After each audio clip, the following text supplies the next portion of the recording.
The Strange Man. My name is Annie.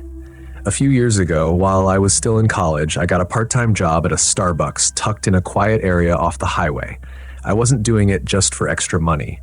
I had a dream of opening a coffee shop of my own someday, and I thought this would give me the kind of real-world experience I'd need later. Most of the time, my night shifts were uneventful. I usually clocked in around 7 p.m. and stayed until 3 a.m. We weren't a high-traffic location, especially past midnight. On a typical night, we'd clean, restock, maybe serve 1 or 2 late-night customers, or drive-through orders. There were 5 of us working that night. Me, 2 baristas, a shift supervisor, and the usual security guard who liked to keep to himself, often watching videos or dozing off in his corner. That night started like any other. It was a Thursday and the air was heavy with summer humidity. I remember standing at the syrup station behind the bar, restocking bottles by flavor. It was a little past 1 when I heard the chime from the front door. I looked up, and standing at the counter was a man I hadn't seen enter. I didn't hear the door, no footsteps, no warning, just the sound of the bell, and then, there he was. He looked out of place, dressed entirely in black. Black coat, black pants, polished black shoes. He even wore a black hat pulled low over his face. He appeared to be in his 60s, but something about him made him feel older, like time clung to him in a way it didn't to everyone else. I walked over to the register, gave him the usual greeting, and asked what I could get started for him. Without hesitation, he said, "Mineral water." His voice was low and dry, as if every word scratched its way out of his throat. I nodded, pulled a chilled bottle from the fridge behind me, rang it up. "That'll be $295, I said. He handed me a $5 bill, and I gave him his change, but he didn't take it. Instead, he just stared. "You shouldn't be here tonight," he said. "You need to go home early." The words hung in the air like smoke. I blinked, unsure if I'd heard him right. "Excuse me?" I asked, trying to hide the sudden chill crawling up my spine. He didn't repeat himself. He gave me a small nod, turned around, and walked out. Or at least, I thought he did. I moved around the counter and looked toward the glass front of the store, but he was gone. I mean, really gone. No sound, no car door, no engine starting, just nothing. It was like he vanished. I turned to the security guard who was scrolling on his phone. "Did you see that guy?" I asked. He looked up, confused. "What guy?" he said. "No one's come in for over an hour." I told him about the man, the order, the warning, the clothes, but he just stared at me like I was messing with him. "Annie, I think you're just tired. Maybe go sit down for a bit." I didn't argue. Something about the whole thing shook me more than I wanted to admit. So I walked up to the shift supervisor and asked if I could clock out early. Said I wasn't feeling too well. She was understanding. "Sure," she said. "We've got it covered." I checked the time, 1:35, and clocked out. I ordered a rideshare home and left without another word. That should have been the end of it, but it wasn't. The next morning, I woke up to nearly a dozen missed calls and texts. Some were from coworkers, others from unknown numbers. They all said the same thing. "Are you okay? Call me back. Something happened." I finally got through to one of the baristas who had been on shift after I left. Her voice was shaking. She told me that about 2 hours after I went home, a man came into the store wearing a mask. He had a weapon. The CCTV system had been damaged during the attack, but police pieced together enough from other nearby footage to say he was inside for roughly 8 minutes. In that short time, everyone inside, my shift supervisor, 2 baristas, and the security guard were killed. Nothing of real value was taken. Less than $1K in the register was missing. That was it. I couldn't breathe. It was surreal. I had just been there. If I hadn't left when I did, I would have been there too. I told the police everything about the man in black, the warning, the bottle of water. The detective in charge, a woman in her 40s, took notes carefully but had this skeptical look the whole time. When I mentioned the man again, she asked something that froze me in place. "You said the security guard was sitting nearby when the man spoke to you, right?" I nodded. "But Annie, we reviewed the footage from the hour before the attack. There's no customer. You're alone at the register the entire time, and when you spoke to the security guard, you were talking to yourself. No one else was there." I sat in silence. I wasn't making it up. I knew I saw him. I spoke to him. I gave him a bottle of water. I had the $5 bill still in my apron pocket. or so I thought. When I got home and checked, it was gone. No extra bill, no bottle removed from inventory, nothing in the transaction logs. As far as Starbucks systems were concerned, that order never happened. For a long time, I tried to rationalize it. Maybe I was overtired. Maybe stress and sleep deprivation made me hallucinate, but it didn't explain the specific warning. He told me to go home early. He told me not to be there that night. And then hours later, everyone who stayed was dead. That's not coincidence. That's something else. I never went back to work.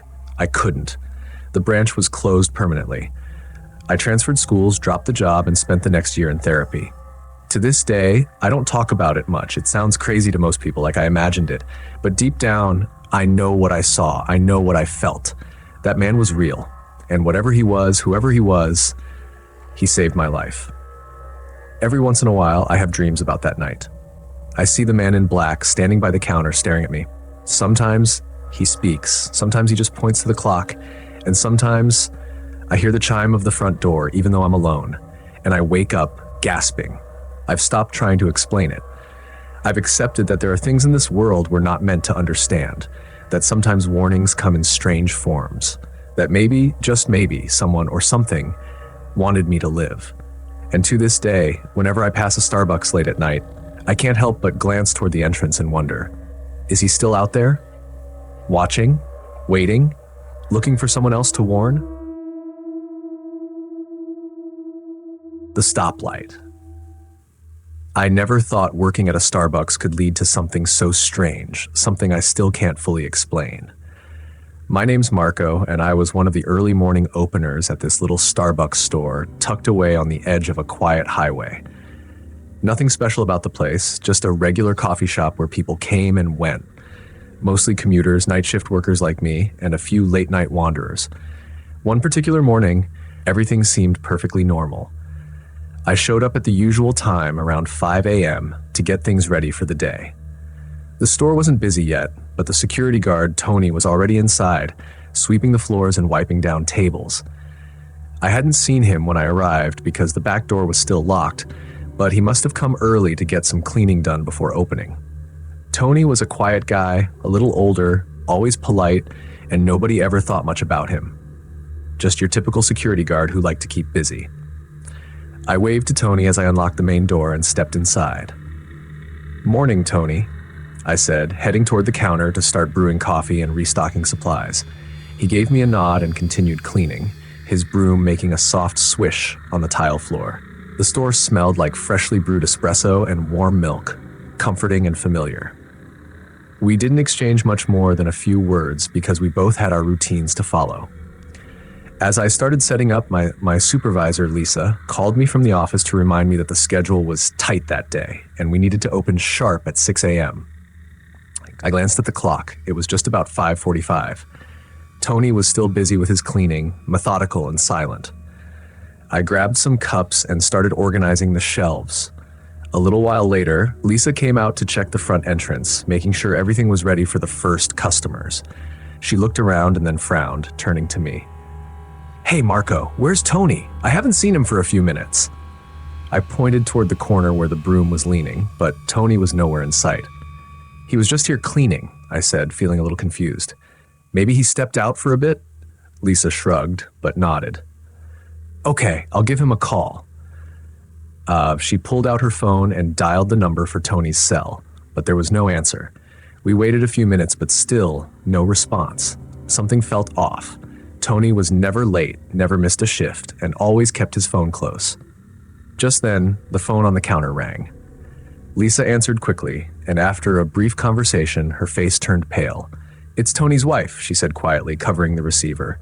"He was hit by a car early this morning, and he's in critical condition at the hospital. They said it happened just as he was about to come here to work." The words hit me hard. Tony, the calm and dependable man I'd just seen sweeping the floor less than an hour ago, was lying in a hospital bed fighting for his life. The reality was jarring and didn't make sense at first. How could he be here, cleaning the Starbucks floor, when he was supposed to be in the hospital? Lisa told us that the driver lost control near the stoplight where Tony usually crossed. His wife asked everyone at work to pray for him, and without hesitation, the whole crew gathered, hoping for a miracle. For 3 long days, we waited anxiously for news. Then, the miracle happened. Tony woke up from his coma. The next day, Lisa, I, and a few others went to visit him. The hospital room was quiet, except for the beeping machines and the faint hum of air filters. Tony looked tired, but when he saw us, his eyes flickered with life. We wanted to know what happened before the accident, hoping it might explain some of the strange timing. Tony took a deep breath and began telling us the story of that morning. The morning when everything started out normal, but soon became something he couldn't forget. "I was just about to leave my house and head here to work," Tony said, his voice soft but steady. "I walked out the door like any other day, and as I crossed the street toward the store, there was a stoplight ahead. A car was stopped, and inside was a kid, maybe 7 or 8 years old. He was staring at me, really staring, with wide eyes like he'd seen something terrifying." Tony paused, his hands trembling slightly. I didn't think much of it at first. I smiled and waved just to be friendly. "Hi there," I said, hoping to ease the kid's fear. But instead of waving back, the kid suddenly started crying, loud, like he was scared out of his mind. We all exchanged uneasy glances, waiting for Tony to continue. When the light turned green, the kid looked at his mom and said, Mom, that man is headless." We sat in stunned silence. Tony went on, "I didn't know what to say. I looked down at myself, but I was perfectly fine. No injuries, no wounds, nothing missing.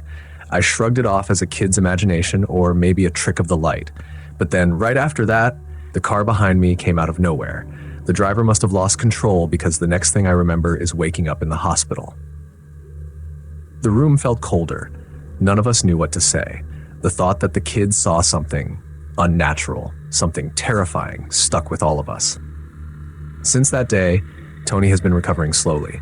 He's back home now, but the whole crew at Starbucks still talks about that morning, the strange look in the kid's eyes, the crying, and the headless man. What haunts me the most is that Tony was there, cleaning the floors when I arrived that morning. I never thought twice about it because, well, he was just doing his job. But now I wonder, was it really Tony? Or was it something else? Something trying to warn us? Every time I walk into that Starbucks, I feel a strange chill. I look for Tony, for the man who cleaned the floor that morning, but sometimes it feels like I'm chasing a ghost. And that kid's words echo in my mind, "That man is headless." Whatever that means, I hope we never have to find out. You'll get used to it.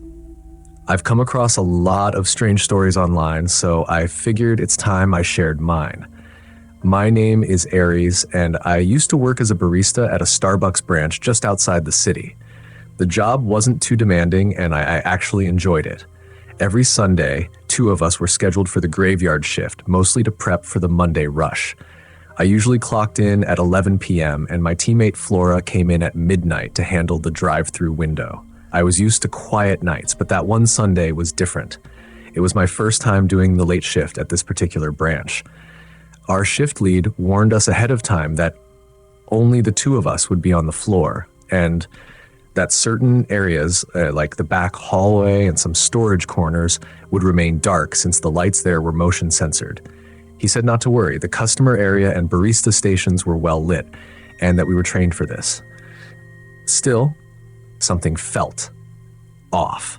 It wasn't like this branch was old. It had been renovated less than 2 years ago. Everything looked clean, sleek, cozy, the usual chalkboard menu, warm lighting, industrial tile. But every time I stepped behind the bar, I felt like I was stepping into something older than the building itself, something that had been waiting there, just out of sight. Since I was alone for the first hour, I decided to take a short rest in the break room. The prep list for the night was short: restock cups, run a clean cycle on the espresso machine, update the pastry display tags. I had time to kill.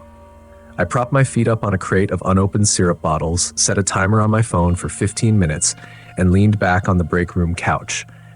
I hadn't even shut my eyes for long when I heard the distinct sound of someone typing rapidly. Clack, clack, clack. It sounded like the POS keyboard at the front counter. I smiled a little, assuming Flora had arrived early.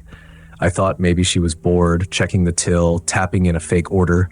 I called her name, But there was no answer. Still, the typing continued.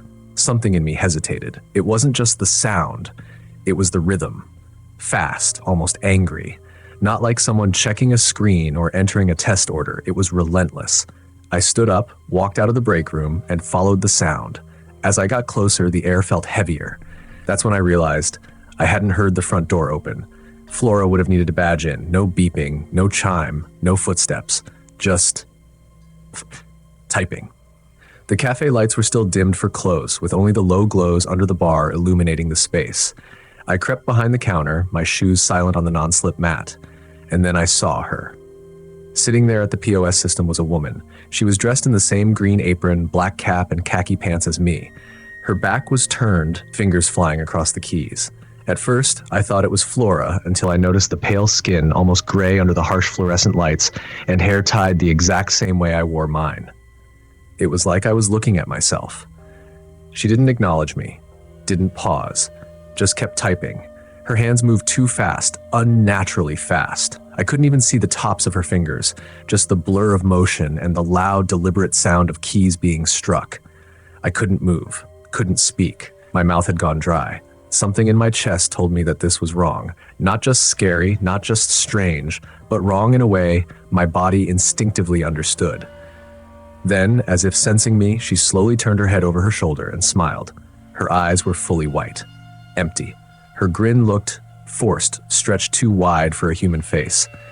The corners of her mouth pulled toward her cheekbones like her skin was being yanked from the inside. I stepped back, gasping, and then she stood. Not slowly, not gradually. She snapped upright like her spine had no joints. That was when I ran. I sprinted into the back, slammed the break room door shut, and locked it. I didn't even turn off the lights. I just slid down the wall and sat in the corner, heart pounding, hands shaking. I don't know how long I sat there, but it felt like forever. No footsteps, no whisper, just silence. My phone buzzed. I jumped. The screen read, "Flora, hey, just parked. Coming in now." I didn't respond. I waited. About 30 seconds later, I heard the familiar beep of the back door unlocking. A second later, Flora stepped into the break room. She looked at me, confused. "Are you okay?" I wanted to speak, but my throat tightened. I pointed weakly toward the front of the store. She helped me up, kept her arm on my shoulder the whole way. When we reached the counter, the POS screen was black. No signs of tampering, no keyboard damage, nothing.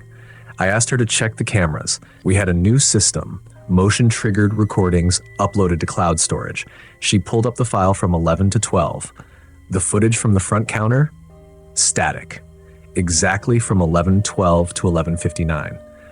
The video resumed the second Flora came through the door. I went silent. I didn't know how to explain what I saw. Flora asked if someone had gotten in. I told her maybe. I left out the part about the thing that looked like me. I left out the smile, the eyes. That night I stayed with a friend. I barely slept. The next morning I came in for a short shift and asked our store manager if that camera glitch had ever happened before. She looked at the screen, then at me, and casually said, "Yeah, it does that sometimes, especially on Sundays." Her tone was so casual, like it was nothing. That stuck with me. A few days later, while on break, I asked Danielle, one of the oldest baristas in the store, if she'd ever had a weird night working close. She was usually no nonsense, clock in, clock out. But when I brought it up, she got quiet. She didn't ask what I saw. She asked, "Did she smile at you?" I froze. "You've seen her?" Danielle nodded. "Twice. Once 10 years ago when I was new, and again last year. Both times it looked like me. Same apron, same hair, same posture. She smiled the second time, just like you said." I asked if she'd ever reported it. She shook her head. "She doesn't hurt you," she said. "She just watches, copies. I think she waits to see if you'll talk to her." My skin crawled. "She ever talk back?" I asked. Danielle's face darkened. "Only one girl ever tried, new hire, said she heard the copy whisper something behind the cooler." She answered back. 3 days later, she called out sick, never came back, quit over text, wouldn't return calls. I wanted to believe it was a myth, just some weird story passed around to scare the new girl. But what I saw wasn't a story. It wasn't a trick of the lights. It looked like me, too perfectly. I stopped volunteering for Sunday shifts. I took fewer night hours. Eventually, I transferred stores, but here's the part that still chills me. One night, months after I moved to a different location, I stayed late for inventory. Around 11:30, I went to check the cup storage under the counter. As I stood up, I caught my reflection in the metal cabinet beside me. Only I wasn't smiling, but the reflection was. I dropped the clipboard and stumbled backward. The smile vanished. I told myself I imagined it. I wanted to believe I imagined it. But even now, sometimes when I close the shop alone, I still hear it. Clack, clack, clack. Typing when no one is there. The sound of the keys being pressed by hands that aren't mine. Later that night, as I was clocking out, the security guard looked at me and casually said, "You saw her, didn't you?" I paused. He chuckled. "Don't worry. Most of the new baristas see her on their first solo shift. You get used to it."